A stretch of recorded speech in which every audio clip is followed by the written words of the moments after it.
Délinquance des mineurs, un rapport pour le gouvernement qui préconise d'appliquer les lois déjà existantes, sanctions rapides pour les enfants et pour les parents, et la prison doit apprendre aux jeunes à vivre en société. C'est notre enquête de ce soir. Conférence de presse de Jacques Chirac sur l'Europe. Il veut réformer le mode de scrutin pour les prochaines élections. Il n'est pas favorable à un référendum sur l'euro. Construction navale, les chantiers de Saint-Nazaire ont le vent en poupe. Ils sont devenus les numéros 1 du paquebot de luxe. Les croisières, une nouvelle forme de tourisme qui commence à plaire aux Français.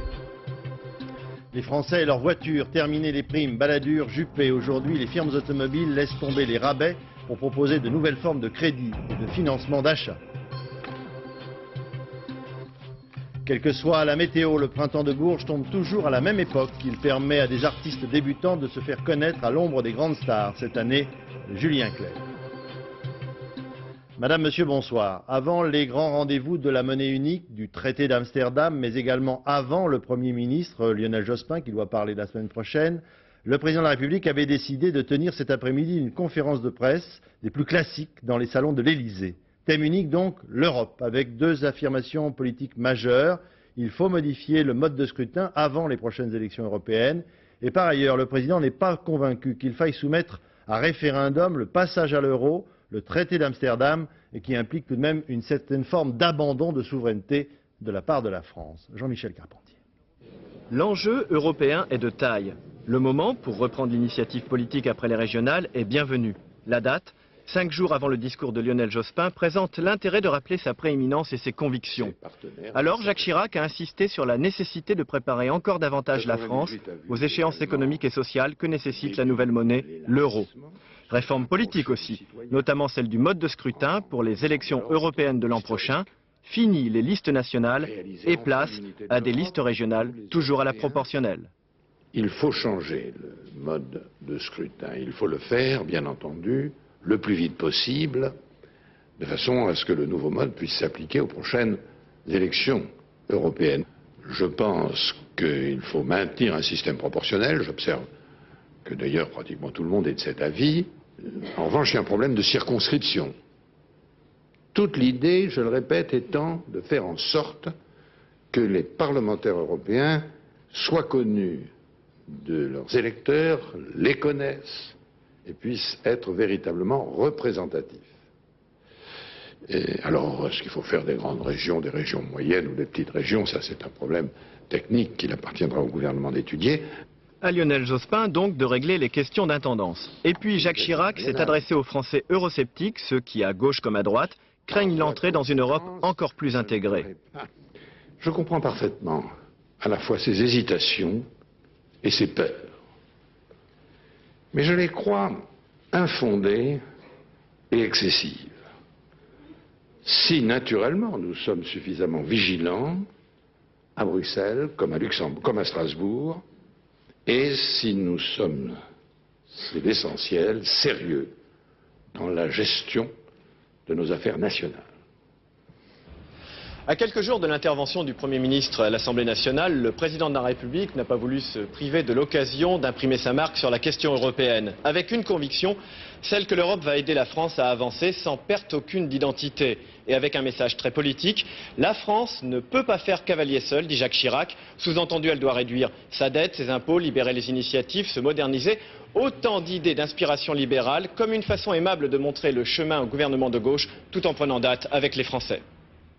Vous l'avez entendu dans son intervention, le président de la République a déclaré qu'il entendait les craintes de certains Français à la veille du passage à la monnaie unique. Mais il a jugé que ces craintes étaient donc infondées ou excessives. Il est vrai qu'un changement tel que celui qui va survenir avec la fin des monnaies nationales et l'arrivée de l'euro éveille bien des inquiétudes. Et pas seulement chez les plus âgés d'entre nous qui se souviennent encore du passage au nouveau franc. Jean-Paul Chapelle, Gérard Rossina. Un véritable casse-tête. Faire ses courses en euros n'est pas chose facile. Cet hypermarché d'Amiens a décidé d'offrir à ses clients un exercice de pédagogie en avant-première. Double affichage du prix pour chaque produit, succès mitigé. On n'a pas assez d'explications ou quoi sur l'euro? 16 francs, ça fait à peine 3 euros. Ça arrivera certainement, oui. Mais on s'y mettra quand il faudra, mais c'est vrai que pour l'instant, je n'y porte pas cas du tout. Non. Les premières transactions en euros arriveront bien le 1er janvier prochain. Pour amener ses clients en douceur à cette petite révolution, une banque a installé des convertisseurs dans chacune de ses agences. Au moment de l'usage de l'euro, je saurais déjà, par exemple, que 500 francs valent exactement, bon oui, je ne sais pas, je l'ai oublié, valent 77 €. Mais ça finira par rentrer. En euros, je gagne 1078 €. C'est très peu. J'ai demandé à mon patron de m'augmenter. Pour négocier, chaque Français aura bientôt sa calculette en poche. Elles devront être conformes aux normes européennes. Au ministère de l'économie, M. Euro reçoit chaque jour de nouveaux spécimens pour homologation. Oui, l'euro c'est très sérieux, c'est quand même c'est l'argent de tout le monde, c'est la comptabilité, c'est la monnaie, donc il faut que ce soit très précis, et donc il y a des règles, en plus des règles européennes, donc c'est effectivement 6 chiffres, 1 chiffre plus 5 chiffres après la virgule. Du plus sommaire au plus complexe, tous ces gadgets serviront de support publicitaire offert par les entreprises. Avant même d'avoir les vrais euros en poche, certains pourront commencer leur collection. Voilà, c'est ça.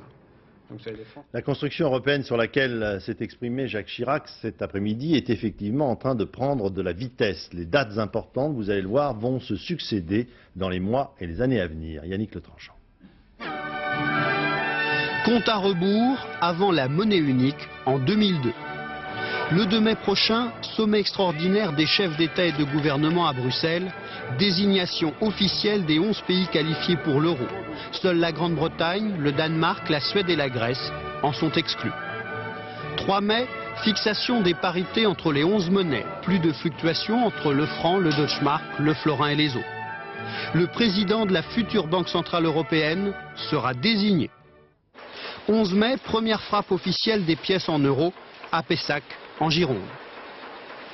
1er janvier 1999, lancement de la monnaie unique. On pourra payer en euros, par carte, par chèque, à condition que votre commerçant l'accepte. Mais vous pourrez aussi ne rien changer à vos habitudes. Pour les paiements en espèces, seuls les pièces et billets de monnaie nationale circuleront. 3 ans de transition, 99-2002. 1er janvier 2002, mise en circulation des billets et pièces en euros. L'euro et les monnaies nationales coexisteront pendant 6 mois. Dans 4 ans, le franc aura disparu. La délinquance des mineurs de plus en plus jeunes a amené le gouvernement à solliciter un rapport de 2 députés socialistes qui doit déboucher sur des décisions envisagées pour la fin du mois de mai prochain. En dehors du volet prévention, ce rapport insiste sur les sanctions qui doivent être systématiques et appropriées, mais également sur la responsabilité des parents. Des textes de loi déjà existants permettent de les sanctionner en cas de laisser-aller dans l'éducation de leurs enfants. Il suffit de les appliquer, ont dit les 2 auteurs de ce rapport. Reportage Arnaud Boutet, Jean-Paul Chausset. Les auteurs de ce rapport se sont largement inspirés de 2 expériences pilotes menées à Poitiers et Bobigny. L'objectif est simple, le rappel à la loi. Ici, ce jeune garçon a volé des CD dans un magasin. Le délégué du procureur l'a donc convoqué avec ses parents. L'autorité appartient au père et mère pour protéger l'enfant dans sa sécurité, sa santé et sa moralité. Ils ont à son égard droit et devoir de garde, de surveillance et d'éducation. Le rapport va plus loin dans la responsabilité parentale. Il envisage des poursuites judiciaires en cas de recel, c'est-à-dire si les parents ne font rien pour stopper les délits commis par leurs enfants. Il faut qu'on sorte du système où les parents des mineurs délinquants se considèrent non concernés ou font semblant de ne pas être concernés. Et moi je connais des familles dans mon quartier où incontestablement j'aimerais bien que les juges vérifient et les services fiscaux d'où viennent les recettes qui font vivre les parents aussi bien. La loi existe, il s'agit en fait de l'appliquer. Mais les auteurs insistent également sur la resocialisation, un terme maintes fois répété. La prévention démarre dès le plus jeune âge, à l'école ou dans les crèches, par un suivi efficace des enfants à problème. Autre proposition, que chaque maison d'arrêt soit équipée d'un centre pour mineurs afin de faciliter plus tard leur réintégration dans la société. Aujourd'hui, 4500 décisions de justice sont en instance d'exécution. Le texte exige plus de juges et de magistrats. On pourrait aussi, sous certaines réserves et à condition de ne pas le systématiser, envisager une comparution encore plus rapide, voire immédiate, des mineurs devant les juridictions spécialisées, c'est-à-dire le juge des enfants ou le tribunal pour enfants. Mais diminuer la délinquance des mineurs passe avant tout par la responsabilisation de tous les acteurs, parents et enfants.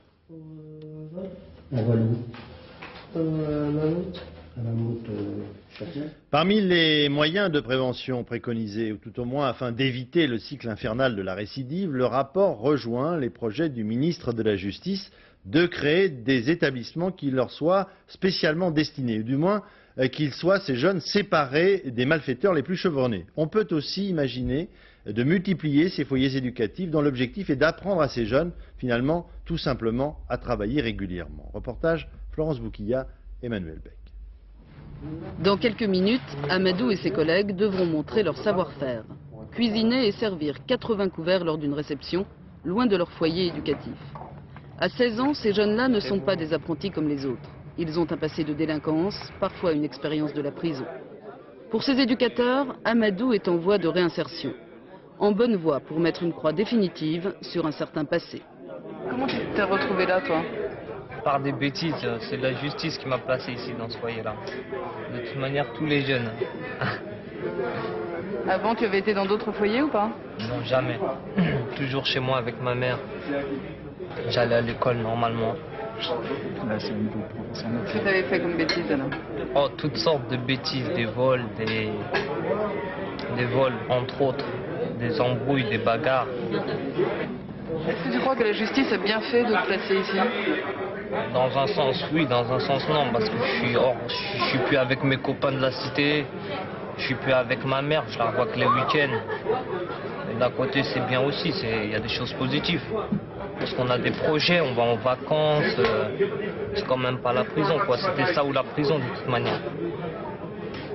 Et alors tu crois que tu feras plus de bêtises? Non. Là ça y est, j'ai grandi, je me sens un homme et j'ai compris que les bêtises ça servait à rien. Pour tenter d'amener tous ces jeunes à la même conclusion, les éducateurs, mais aussi tous les employés du foyer les encadrent, presque en permanence. C'est en dents de scie, un peu comme les jeunes, en dents de scie. Un jour, ils travaillent très bien, le lendemain, on ne sait pas pourquoi, quelque chose ne va pas et ils décident d'arrêter de travailler. Pour nous, c'est pareil. Une journée, on est vraiment satisfait de leur travail et le lendemain, manque de chance, c'est la dégringolade. Et on essaie de tenir comme ça, parce que bon, c'est à longue haleine. Au foyer aussi, les éducateurs allient fermeté et patience. Les règles sont strictes. Interdiction de sortir sans accompagnateur, extinction des feux à 23 h. Parfois les jeunes fuguent. S'ils ne sont pas de retour avant 2 jours, ils repassent devant le juge.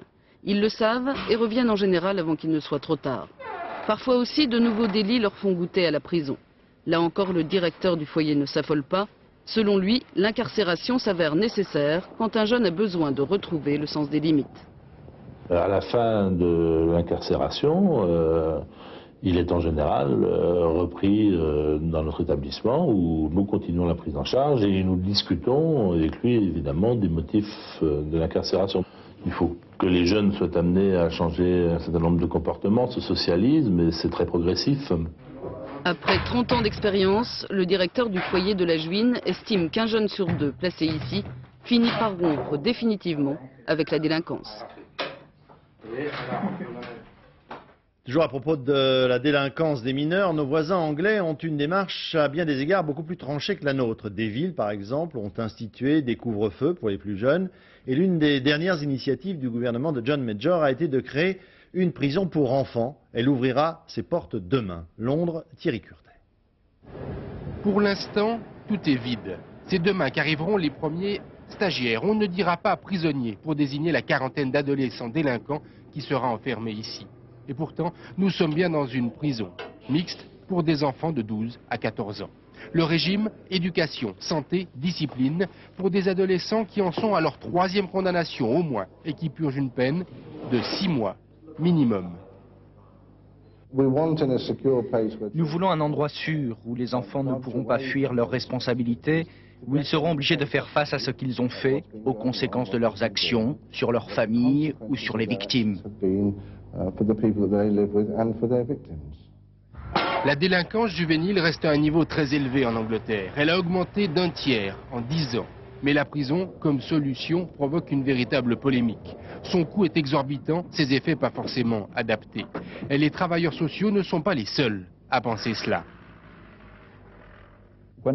Dans la mesure du possible, les jeunes devraient pouvoir rester près de leur famille. S'ils ont besoin d'être disciplinés, il n'y a aucun doute que certains jeunes ont besoin d'une stricte discipline, que cela se fasse, mais dans un environnement qui est le leur. En campagne électorale, le parti de Tony Blair s'était opposé au projet. Aujourd'hui, au pouvoir, il laisse faire. Un geste bien évidemment politique destiné à son opinion publique, mais certainement pas une solution globale. 800 000 adolescents ont eu affaire à la justice anglaise en 1995. En France, le dernier paquebot de luxe construit par les chantiers de Saint-Nazaire, The Vision of the Sea, vient de prendre la mer, vous le voyez là, en train de quitter le port en direct sur ces images pour son voyage inaugural avec 2416 passagers à bord, 800 membres d'équipage. Un navire de luxe qui sillonnera notamment les mers chaudes des Caraïbes. Après plusieurs années de crise, la construction navale française de luxe a donc fait valoir ses atouts dans le monde. Les chantiers de Saint-Nazaire qui ont construit ce bateau ont actuellement 5 autres navires en commande. Et une spécialité donc, les paquebots de croisière de très grand luxe. Jacques Deveau, Gabriel Camille. Ce sont les premiers passagers du Vision, des VIP, invités à la croisière inaugurale entre Saint-Nazaire et Southampton.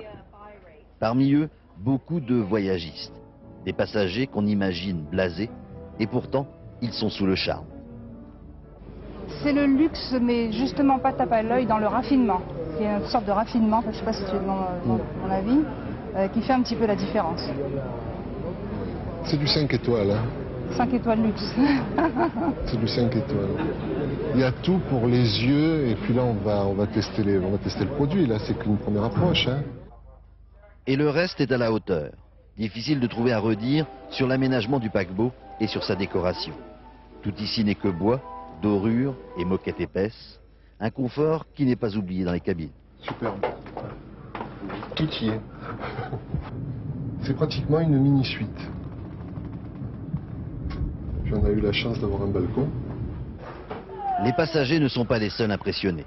Il y a aussi les 850 membres d'équipage qui ont découvert le Vision hier. Parmi eux, les Français sont rares, mais ils ne tarissent pas d'éloges sur ce paquebot de tous les superlatifs. 150 personnes qui servent, 1200 personnes en 2 heures qui viennent manger, c'est très impressionnant. En France, jamais vous débitez 1200 personnes en 2 heures. Avec ses 1000 cabines, 2300 passagers et 280 mètres de long, le Vision est un nouveau géant des mers. Les chantiers de Saint-Nazaire en ont fait leur spécialité et pour l'heure ça marche. Ils ont 4 paquebots aussi gros et luxueux à construire. Le paquebot construit à Saint-Nazaire est surtout destiné à la clientèle américaine. Aux États-Unis, il faut le savoir, ce type de tourisme est très prisé et n'est pas seulement réservé aux seuls milliardaires. En France, la croisière est en train de connaître un certain développement, même si elle ne concerne encore qu'un peu moins de 200 000 clients par an. Jean-Jacques Dufour, Frédéric. Les croisières, c'est comme le Titanic, en ce moment ça marche très fort. L'année dernière, les paquebots modernes ont transporté 7 millions de passagers, 5 millions d'Américains et environ 1,5 million d'Européens, dont 165 000 Français, le plus souvent ravis du voyage. C'est impressionnant, ouais. Moi je dis c'est comme sur une carte postale, c'est très bien. À propos de carte postale, sachez que l'image d'Épinal qui faisait rimer croisière avec octogénaire est un peu dépassée. Depuis le naufrage du Titanic, les choses ont bien changé. La clientèle, la même que celle des clubs de vacances. Merci. Ça se passe bien la croisière. Pas trop mal. C'est bien, excellent, on reviendra. C'est clair comme de l'eau de roche, les croisières ont le vent en poupe. D'ailleurs en France, où le marché est largement dominé par Costa Paquet, on voit maintenant arriver des concurrents. Nouvelle Frontière vient en effet de se lancer dans l'aventure en investissant 27 millions de francs dans la location d'un paquebot. Le marché de la croisière en France, c'est environ 150 000 passagers annuels. Et encore, je ne suis pas sûr que dans ce chiffre, on ne compte pas les gens qui passent une nuit à bord de car ferry, à destination de la Corse notamment. La France est très en retard. Il n'y a plus d'armateurs français, maintenant que le paquet a été racheté par Costa. Et il est temps de se positionner sur ce marché qui a un avenir très prometteur.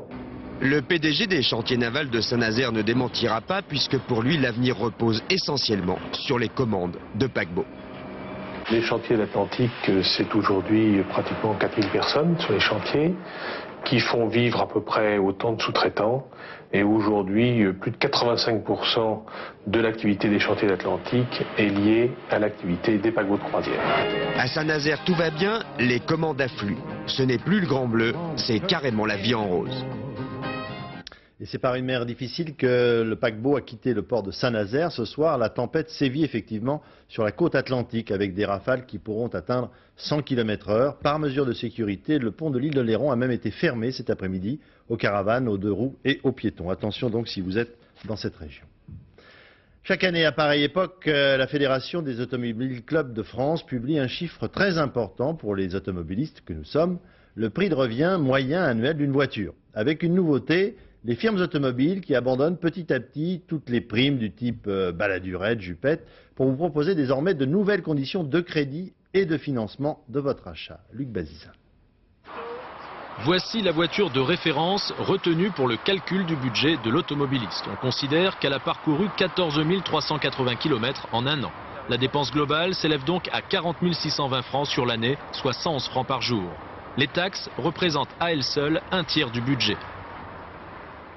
Il vous reste quelques heures pour bénéficier, si vous le souhaitez, de l'aide gouvernementale de 5 à 7 000 francs pour l'action d'une voiture neuve. Car ce soir, la jupette, on l'appelle comme ça, aura vécu après un an d'existence. Ça, c'était il y a un peu plus d'un an et demi. Le marché automobile était alors dopé par les primes gouvernementales. Depuis cette date, les constructeurs se sont lancés dans une nouvelle bataille. Aujourd'hui, on jongle moins avec les prix qu'avec les nombreuses formules de crédit.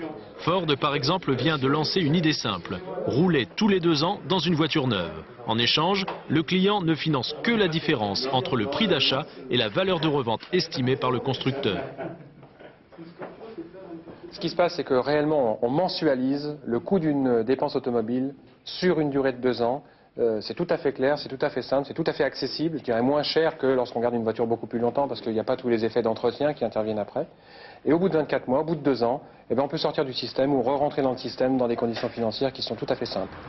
En fait, les propositions fleurissent un peu partout pour que le client puisse payer non plus l'acquisition, mais l'usage de sa voiture. C'est la mode de ce que l'on appelle les crédits ballons. Ici, Renault propose la formule 50-50. L'acheteur paye d'abord la moitié du véhicule, puis pendant 2 ans, uniquement les intérêts sur la seconde moitié. Au terme de ces 2 années, le client soit rend la voiture et ne doit plus rien, ou la garde et règle le solde. Pour le constructeur, c'est un produit qui est très fidélisant puisque la formule de financement incite le client à revenir au bout de 2 ans. Pour le client, c'est également très intéressant puisque il a des faibles mensualités et ça lui permet de disposer de son véhicule sans avoir des charges financières importantes. Oui, mais si le client renouvelle une fois cette opération, il aura en fin de compte payé l'équivalent d'une voiture neuve, mais ne pourra plus en disposer. 70% des Français ont recours à un crédit quand ils achètent une automobile. Ce taux ne baisse pas. L'automobile est un produit lourd, un achat important, et le recours au crédit est de l'ordre de 70%. Nous sommes allés vérifier chez un loueur de voitures s'il était plus avantageux de louer ou d'acheter son véhicule. Rappelant que le propriétaire d'une Clio 5 chevaux a lui dépensé en moyenne, tout frais confondus, 40 620 francs l'année dernière. J'ai fait un petit calcul.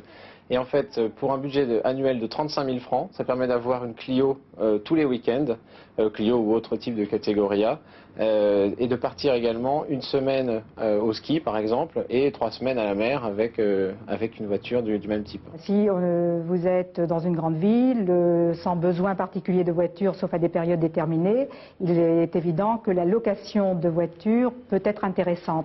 Si vous êtes un usager habituel, et nous sommes 80% dans ces cas-là,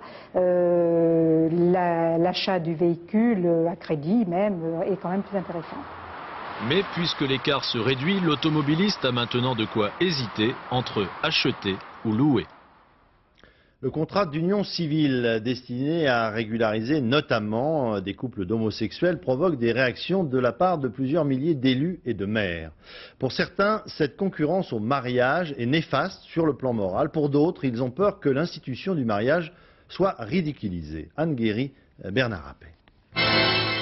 Ils se marièrent hors de nos frontières, ce fut une vraie cérémonie et c'est ce qui fait frissonner d'horreur quelques maires de France.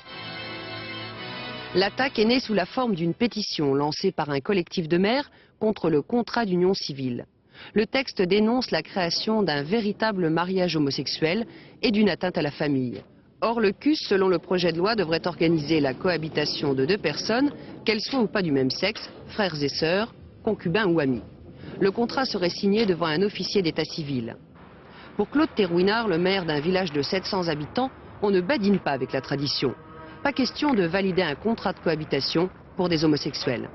Ce qui m'a heurté, c'est qu'on implique les officiers d'état civil que sont les maires dans ce projet, alors que ce projet ne nous concerne pas.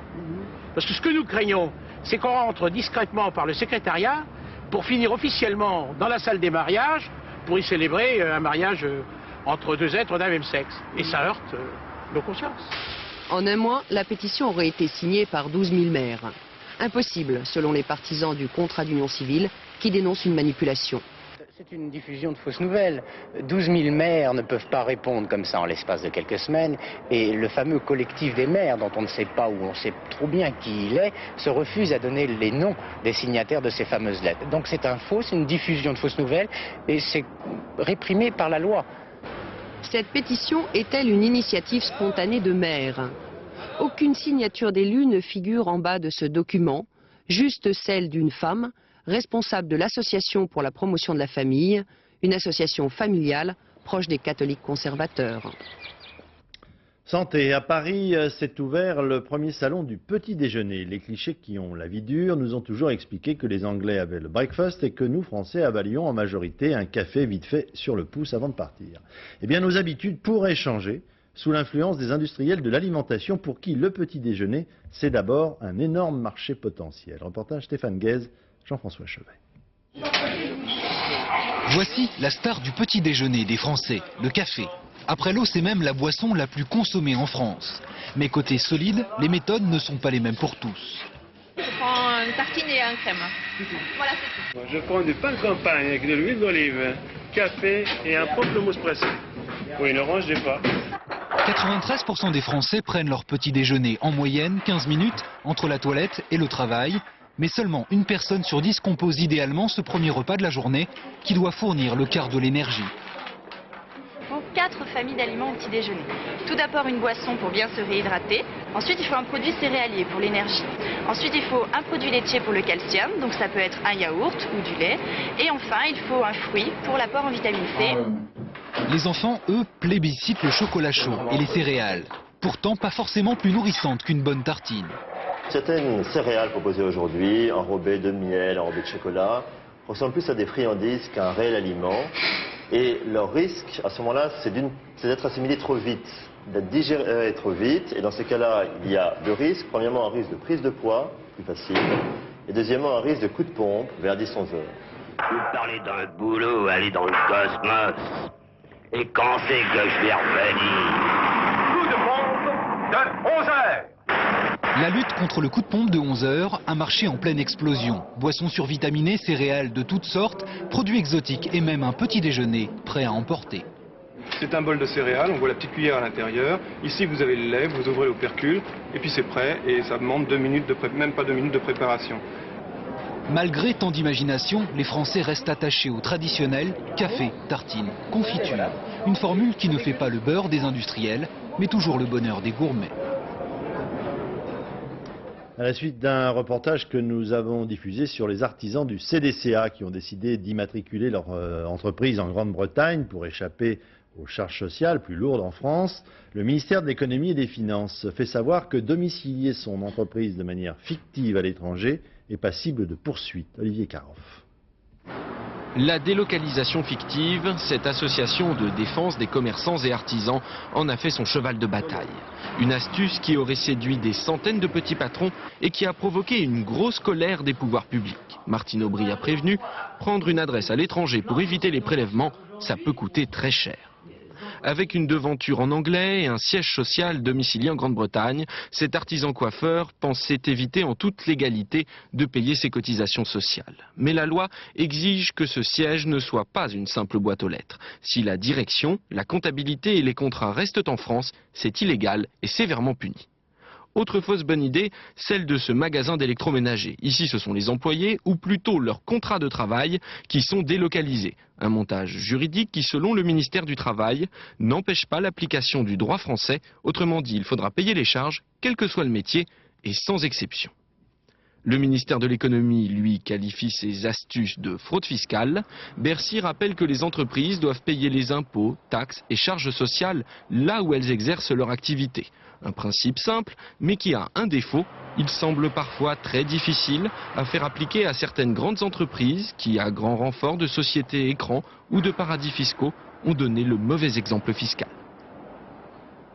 Les producteurs de choux-fleurs et de légumes bretons ont donc obtenu un rendez-vous avec le ministre de l'Agriculture pour demain matin. Pour autant, vous le voyez, ils n'ont pas levé le blocus du pont de Morlaix dans le Finistère, entre Brest et Rennes. Ils attendent, disent-ils, le résultat de ce rendez-vous matinal demain avec M. Louis Lepinsec. S'il vous venait un jour l'idée de vouloir transplanter des cépages de vin alsacien dans une autre région, comme c'est le cas près de Limoux dans l'Aude, eh bien, sachez que la législation française s'y oppose. Comme en témoigne ce viticulteur qui, de retour d'Afrique du Sud et de Californie, a voulu planter des cépages alsaciens de Riesling ou encore de Gewürztraminer au pied des Pyrénées. Reportage Léo Lamberton, Pascal Ponce. Cet homme est un révolutionnaire qui, à coups de cèpes de vigne, se bat contre l'administration française. Le seul fait de tailler aujourd'hui cette parcelle le transforme en délinquant. Et parce qu'en France, on n'a pas le droit de planter ce qu'on veut, où on veut, contrairement au Nouveau Monde, et les cépages que nous avons voulu introduire dans cette région sont considérés comme interdits. Les raisins de la colère sont alsaciens. Ils s'appellent Gewürztraminer et Riesling. Et le crime de Jean-Louis Denoy est de vouloir les implanter au pied des Pyrénées, non pas par goût de la provocation, mais parce qu'il y croit. Cette région de la Haute-Vallée de l'Aude, qui est à 400 mètres d'altitude, présente beaucoup de similitudes avec le vignoble alsacien. On a des printemps tardifs, des étés très chauds et de très belles arrière-saisons, et qui nous ont permis d'espérer que nous pourrions aboutir à des résultats très intéressants sur ces cépages. Les résultats sont là, prometteurs. Mais Jean-Louis Denoy ne peut pas vendre ses bouteilles.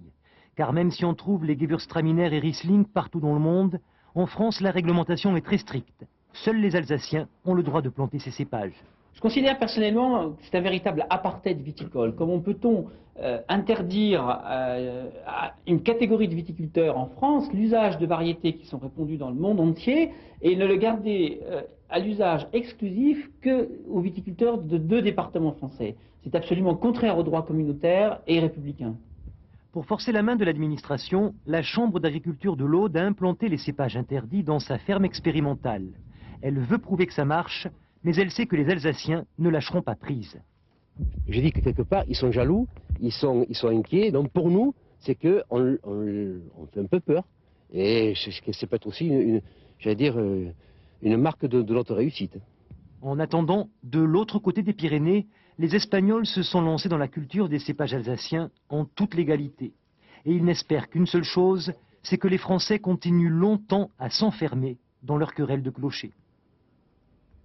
L'actualité internationale maintenant avec la mort annoncée une nouvelle fois du leader historique des Khmers rouges, Pol Pot, qui avait dans les années 75-80 conduit au génocide de son peuple, le peuple cambodgien. Sa mort, déjà annoncée plusieurs fois et démentie, apparaît cette fois-ci comme tout à fait probable dans la mesure où on nous présente des images de sa dépouille sur son lit de mort. Jean-Marc Ilouz. Nulle trace apparente de violence ou de poison sur le corps du vieillard présenté ce matin par des Khmers rouges dans cette hutte sur le versant thaïlandais de la frontière du Nord-Cambodge. Selon eux, il s'agit bien de Pol Pot. L'ex-bourreau du Cambodge serait mort mercredi d'une simple crise cardiaque. À défaut d'une vraie confirmation médico-légale, une ressemblance frappante avec le Pol Pot malade et politiquement déjà mort, qui après 18 ans dans l'ombre, avait brusquement réapparu l'été dernier à la faveur d'une parodie de procès où ses propres lieutenants l'avaient condamné à la réclusion criminelle, mais sans oublier d'inviter une caméra américaine.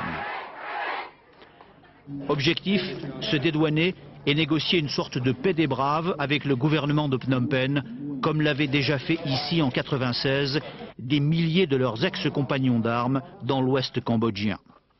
Paix des braves malgré l'horreur, car aujourd'hui les fantômes des 2 millions de morts déportés ou torturés par les Khmers rouges entre 1975 et 1979 ne hante pas seulement le passé, mais aussi le présent du Cambodge.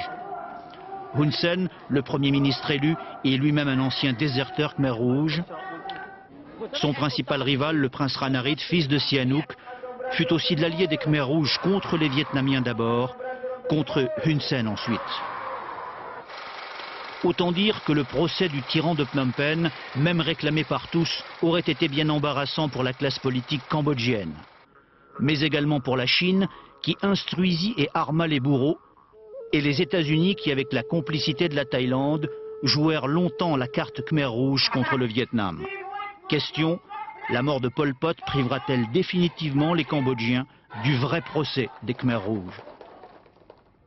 Les États-Unis demandent officiellement ce soir une autopsie du corps présenté comme étant celui de Pol Pot sur les images que vous venez de voir.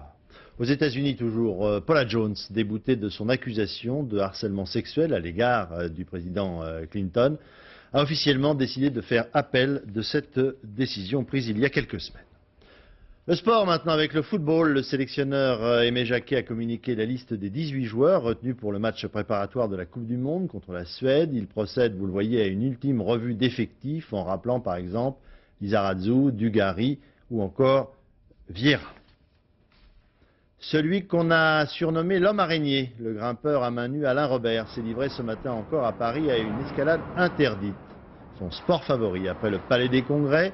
Il s'est hissé, vous le voyez, en haut de l'obélisque de la place de la Concorde, avant, comme d'habitude, vous allez le voir également, à son retour sur Terre, de se faire cueillir par les forces de police et de passer quelques instants au commissariat de police du 8e arrondissement. C'est moins dangereux qu'en haut de l'obélisque. Le printemps de Bourges ne tient pas compte de la météo. Il ouvre chaque année à pareille époque pour une semaine. Depuis 22 ans, il permet à des artistes inconnus de se faire un nom à l'ombre des stars. Cette année, Julien Clerc, Louis Carzou, Guillaume Faudra.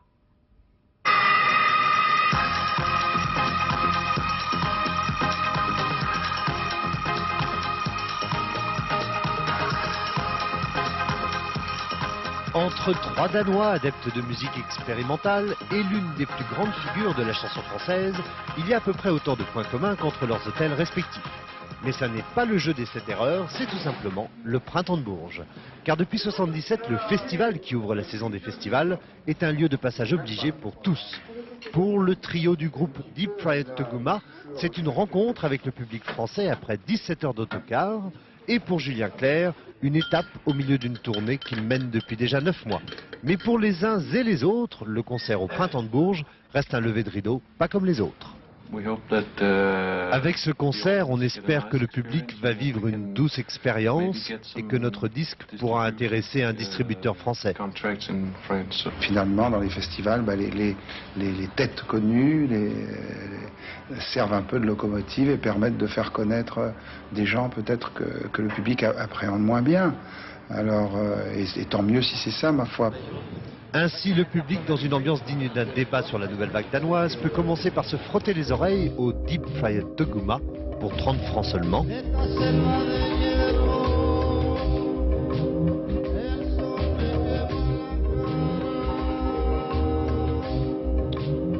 Et finir la même soirée en se frottant les mains jusqu'à l'étincelle pour obtenir du beau Julien un ultime rappel.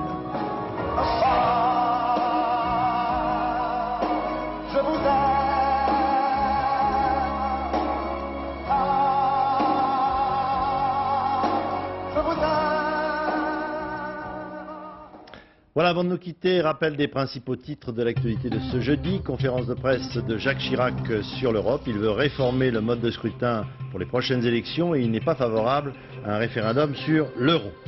Délinquance des mineurs, un rapport pour le gouvernement préconise d'appliquer les lois déjà existantes. Sanctions rapides pour les enfants et pour les parents. La prison doit apprendre aux jeunes à vivre en société. Voilà dans un instant la météo, Laurent Romeshko, et puis le point route, Valérie Maurice. Demain soir, ici même, vous retrouverez Benoît Luquet. Je vous souhaite une excellente soirée sur notre chaîne. Bonsoir.